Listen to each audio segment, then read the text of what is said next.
welcome back. The next thing now, we need to install WordPress in the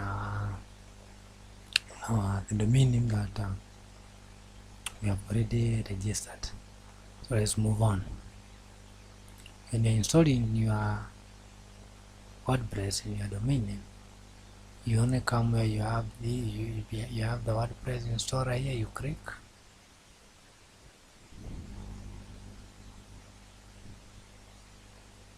Wait for it to load.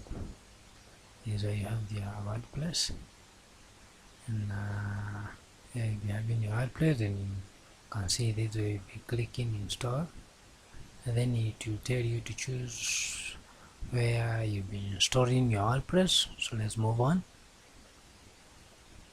You are installing it in the HTTP.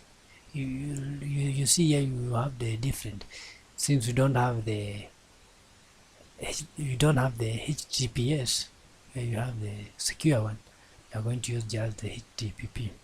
Then you search for the domain name. You are going to have so many for my clients, so you are going to look the one you are going to use. That where you have the WordPress.the-homework-masters.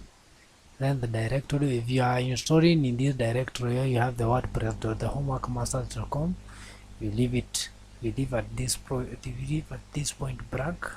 But if you have been installing to a folder like WordPress or just /blog, that's where you go put in the database name. You can change database. You can direct that way. The table prefix, there is no way. You can change this one. Maybe you can call it WordPress. Your site name, the site name that we are going to use.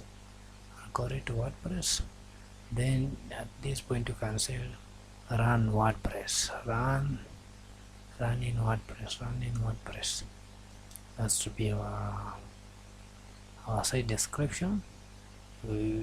This one you are going to see it later, where you have the multi-site, so we'll leave it blank. You have the admin username, and here admin username you can just call it WordPress. I call it WordPress. WordPress. Then you can change the password, so that you put something that you yourself you are going to remember. A password that you've been able to remember. A password that you've been able to remember. And then you can select the email that you are going to be using. So maybe you can have the homework. No, you can have another one. You can have that one, that will be our admin email. And we can then here you can limit the login, the number of times somebody should have logged in, so that to avoid hacking. This one for the correct password, at blank at this level. So this one you can this way you can disable notification for automatic update notification. You can enable disable. So let's leave it at blank, so that we are notified when there is a new update of the WordPress. Then you click the button install.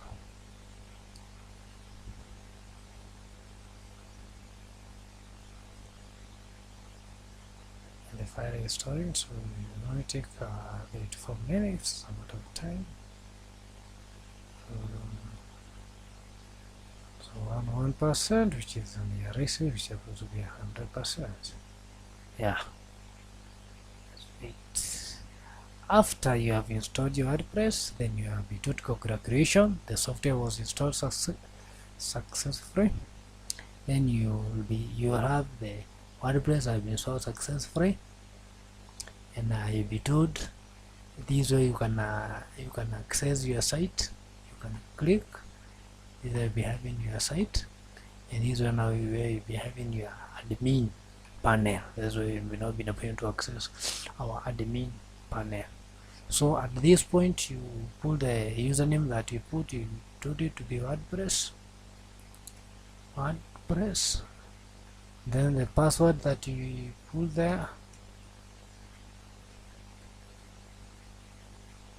and you can tell it to remember, but it will be easier to log in later. And you can see my internet speed is down. Let me wait. Yes, here's the admin panel now. After you have installed your WordPress, this is what you are going to get on your panel.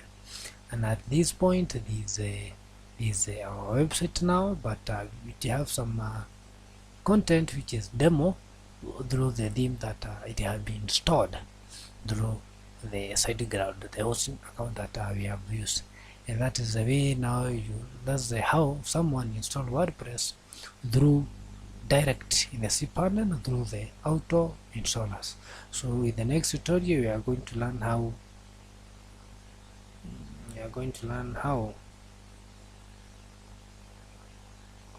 to get hosting and how now to start customizing now your website.